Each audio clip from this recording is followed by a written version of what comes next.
እመቤታችን በወርቅ የተለበጠች ታቦት ናት። እስኪ በሉ በወርቅ የተለበጠች ወሩ የማይነቅዝ የሚለው ትርጉሙ ምንድነው? አይ እናቶች እንደው ምዕመናን እንደው ደጋግናችሁ እኮ እናንተ የማይነቅዝ የሚለው ምንድነው ትርጉሙ? ለእመቤታችን ሲሆን ኃጢአት የሌለባት ነው። እርግማን የሌለባት። እስኪ እርግማን የሌለባት በሉ። ወይም የአዳም ጉስቁልና ያላረፈባት እንጨቱ በተፈጥሮ የማይነቅዝ ነው። እመቤታችንም እግዚአብሔር ሲፈጥራት ከእናቷ ማህፀን ሲለያት እርግማን እንዳይኖር አድርጎ ነው የጠበቃት።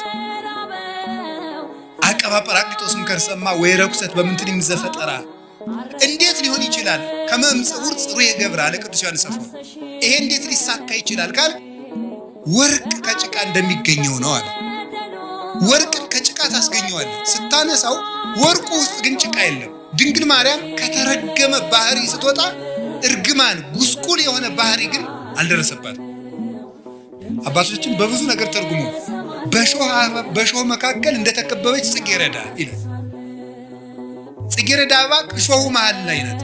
እሾሁ ግን የለባትም። ድንግል ማርያም የእርግማን እሾህ ባለበት ዓለም ውስጥ እርግማኑ ሳያርፍባት ወጣች። እንደ ጽጌረዳይቱ መዓዛዋን ብቻ ይዛ መዓዛ አፏ ከመኮሎ ሁሉ ነገር በሰላም ያለ ቅዱስ ያሬድ ይሄ አንደበቷ እንደንኮይ የሚያምር መዓዛውን ይዛ የወጣች እሾሁ ያልተከተላት ጽጌ ሃይማኖት ዘጸገየት በማይከል ሐስዋክ በሾህ መካከል አበባ የተገኘች የሃይማኖት አበባ መዓዛ ብቻ ያላት እሾሁ ግን የሌለባት የመካከለኛዋ ውብ ጽጌረዳ እመቤታችን ናት።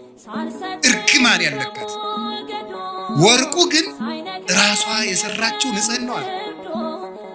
አይኗ ንጹህ፣ ጴጥሮስ ተሳሳተ ተብሎ ተጽፏል። ሐዋርያት ተበተኑ ተብሎ ተጽፏል። አብርሃም በደለ ተብሎ ተጽፏል። ማርያም ይሄን አረገች ተብሎ ተጻፈ። አንደበቷ ክርክም ያለ ነውር የሌለባት እውነት ጠባብ ወትህት ዘልቀት በቤተ መቅደስ ውስጥ ተቀምጣ መልአክ እያነጋገራት ትዕቢት የሌለባት ትህት ጥበብን የተመላች እወቁኝ የማትል ልጇ በሆሳዕና እንኳን እንዲሁ ግርግር ሰው ሁሉ ሲበዛ ግን የአምላክ እናት ፊት አድርጉኝ የማትል በትህትና እስቲ እዚህ ላይ እመቤታችን እንዲህ አለች ተብሎ ሰምታችኋል? ሐዋርያት አነጠፉ፣ ገሌ ፊት ሄደ፣ ጴጥሮስ እንዲህ አለ ሲባል እሷ እንዲህ ነኝ የማትል ይሄ አይገባኝም ይሄ ይገባኛል የማትል ስደት አይገባኝም ሳትል የተሰደደች መልካም ነገር ይገባኛል አክብሩኝ የማትል ትህትናን የተመላች ወርቅ ሁለመናዋ ወርቅ ነው ማለት ስጋዋ ወርቅ፣ ነፍሷ ወርቅ፣ ህሊናዋ ወርቅ፣ ልቧ ወርቅ፣ ሕዋሳቷ ወርቅ፣ ስሟ ወርቅ፣ ሁለንተናዋ ገንዘብ የሆነ ጸጋን የተመላች እጅ እግሯ ገንዘብ የሆነ ናት እመቤታችን። እኛ እኮ እንደው ብዙ የሚጣል ያለን እንደ ዱባ ታውቃላችሁ። በቤተ ክርስቲያን ስርዓት ዱባ ለቤተ ክርስቲያን ስለት አይገባም። አይገርማችሁ?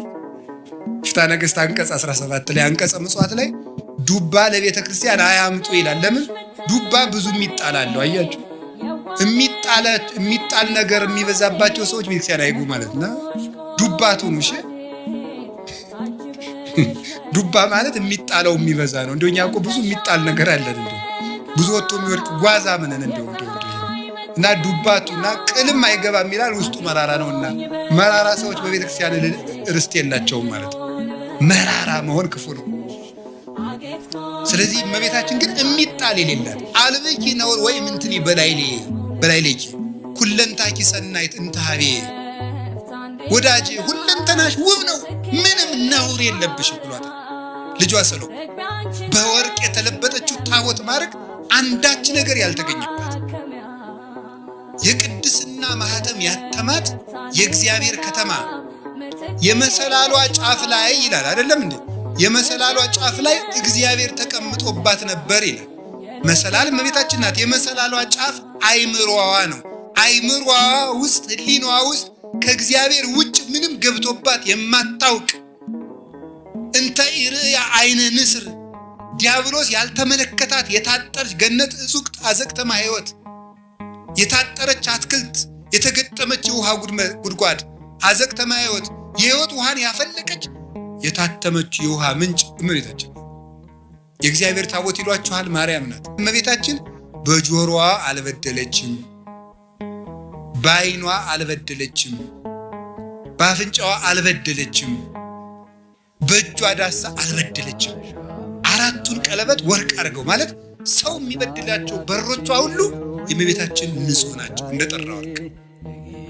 የስርየት መክደኛ ማለት በድንግል ማርያም ድንግልና በኩል እግዚአብሔር ይቅርታን ይዞ መጥቷል። ፈቂዶ ይፈውስ ትዝምደሰብ ተገምረ በማኅፀነ ድንግል ታቢዮ ለኩሉ ኃይል እለ በሰማያት ማኅደር። ባሕርየ ሰብን ነገደ ሰብን ላድን ባለ ጊዜ ከሰራዊተ መላእክት ተሰውሮ በድንግል ማርያም ማኅፀን አደረ። እኔ እንደው ማርያም ምን አድርገልኛለች የሚለኝ ሰው ኢየሱስ ነው እንጂ የሚለኝ ሰው እግዚአብሔር ሰውን ላድን ብሎ የት ሄደ ብዬ ነው የምጠይቀው። እግዚአብሔር ሰውን ላድን ብሎ ወደ ማርያም መጣ ነው የማውቀው የማገኘው መጽሐፍ እኮ የሚለኝ። እግዚአብሔርን ሰውን ሊያድን መጣ። እንዲህ አለ እኮ ጌታ እስመ መጽአ ወልደ እጓለ እመሕያው ከመ ይሕስስ ወያድኅን ዘተሐጉለ። የሰው ልጅ የጠፋውን ሊፈልግና ሊያድን መጥቷል አለ ማቴዎስ 18 ነው። የሰው ልጅ የጠፋውን ሊያድን መጥቷል። የሰው ልጅ ክርስቶስ የጠፋውን ሊያድን መጣ። የጠፋውን ሊያድን ሲመጣ ወዴት መጣ? መጀመሪያ ወደ ድንግል ማርያም መጣ። እግዚአብሔር ድህነትን ይዞ ጉዞ የጀመረባት ገብቶ የከተመባት የድህነት ሀገር፣ የፈውስ ሙዳይ፣ የሃይማኖት ከተማ በቤታችን። ስለዚህ የስርየት መክደኛው ይቅርታ የተገኘበት ድንግልና ያላት የሔዋን ድንግልና ሞት ነበር ያመጣብን። የይቅርታ ድንግልና የማን ድንግልና ይቅርታ አምጥቶልናል? ይቅርታ እኮ ክርስቶስ ነው። ምህረት ክርስቶስ ነው። ጠለ ምህረት፣ የምህረት ዝናብ፣ የምህረት ጠል፣ የምህረት ውሃ፣ የምህረት ፀሐይ፣ የምህረት ብርሃን ክርስቶስ፣ የምህረት ዛፍ ክርስቶስ፣ የምህረት ፍሬ ክርስቶስ።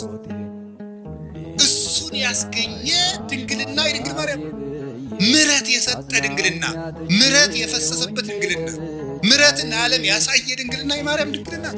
ዝም ብሎ ድንግልና አይደለም ጓዲድ አብይ ውእቱ ስብሐተ ድንግልናኪ በማርያም ድንግል ፍጽምት በድንጋሌ ሥጋ በድንጋሌ ነፍስ ህትምት የምትሆኝ እመቤታችን በክብረ ወሊድ ላይ የተሰጠች ክብረ ድንግልና አብይ ነው፣ ብዙ ነው፣ ገናና ነው ይላሉ ሊቃውንቱ ውዳሴ ማርያም ሲተረጉ። እናንተ ምን አለባችሁ? አይወርዳችሁ፣ አይሞቃችሁ። እናንተ ኳስ ነው የሚደንቃችሁ። እንዲሁ ተጃጅላችሁ ያለቃችሁ ሰዎች ይቅር በሉኝ እሺ። ባቀፉ እጆቿ፣ በሳሙ ከንፈሮቿ፣ ባዘለ ጀርባዋ፣ በወሰነችው ማኅፀኗ ብለን እንማጸናለን።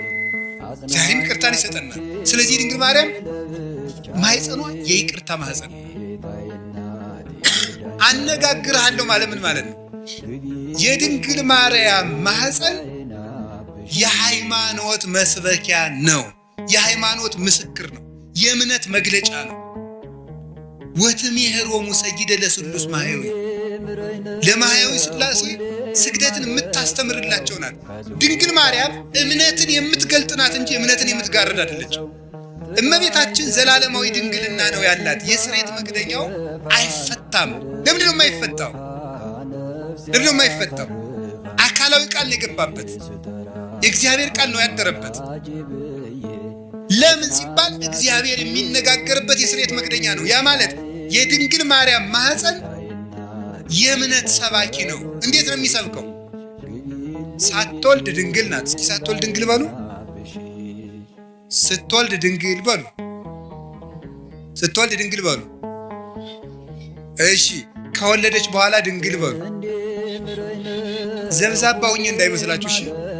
ነገርን ከነገር ለማገናኘት ነው የምደግመው። እሺ በስርየት መክደኛው ምን አረጋለሁ ነው ያለው? የስርየት መክደኛ ያልነው በሐዲስ ኪዳን ሲተረጎም ምንድን ነው? የእመቤታችን ምንድን ነው? ድንግልናዋ ነው። ድንግልናዋ ነው የስርየት መክደኛ። ስርየት የተባለ ይቅርታን የሰጠ ክርስቶስ ከማን ስለተወለደ ነው? ከእመቤታችን ስለተገኘ። እንደዚያ ከሆነ ሳትወልድ ምንድናት? ድንግል በሉ። ቀጥሉ።